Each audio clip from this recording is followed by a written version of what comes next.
At the opposite end of the spectrum is Chelsea Football Club, who are in 11th now after losing at home against Aston Villa by 2-0. What was interesting is that we had obviously the Dortmund game on. We were focusing on that.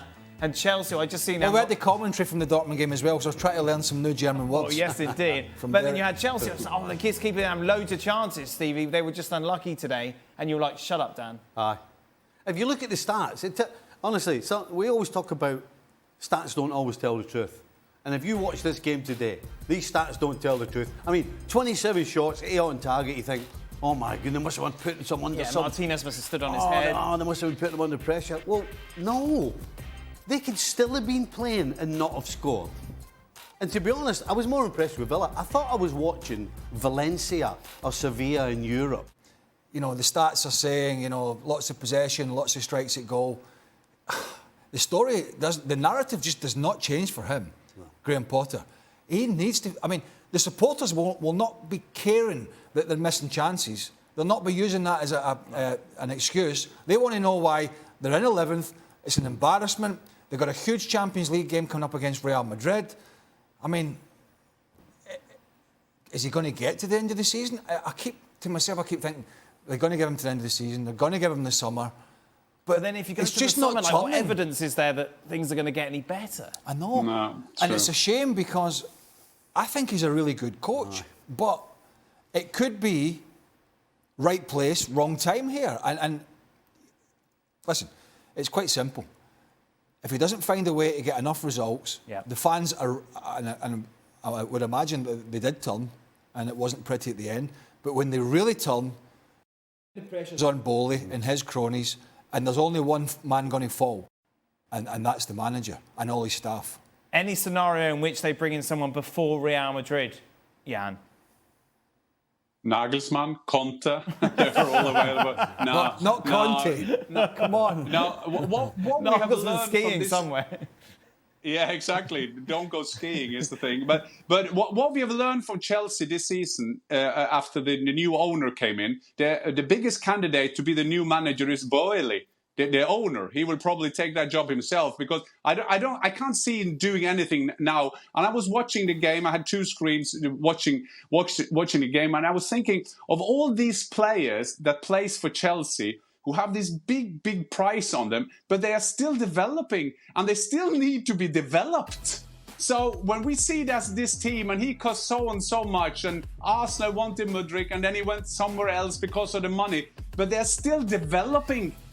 So, yeah, is it a tough job for Graham Potter? Yeah, it is a tough job, but if you can't take the heat, get the blah, blah, blah out of the kitchen. That is how it is. He can't only think long-term, you have to win short-term. So there is no chance, if the owner won't fire him, the fans of Chelsea will fire him, and I'm with you boys. I love his communication, I love the person, I love the way he wants to play the game and everything he did at Brighton, Swansea and in Swindon, in Sweden where he was. But you can't win football games. Look at Emery. He has the same team as Steven Gerrard had. And he makes them into a team that now maybe goes into Europe. So quality and knowledge and experience never go out of fashion. That's easy. That's our sport. Can we just put up the starting 11 for Chelsea again, if we may, Stevie? Who in particular disappointed today? Like, as much as we have got Potter, the players are out. I thought Mudryk looked lost. I remember a couple of weeks ago when he surprised us. Potter surprised us by playing Mudryk through the middle. Leicester.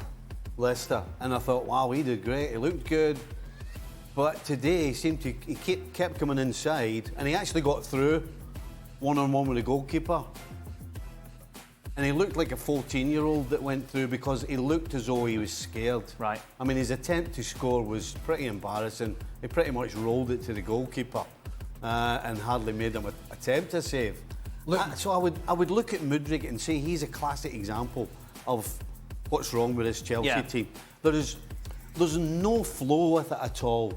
The only side of the field is the left-hand side with Chilwell, is where they look as though they've got some sort of connection, a little bit of passing, a little bit of movement with him.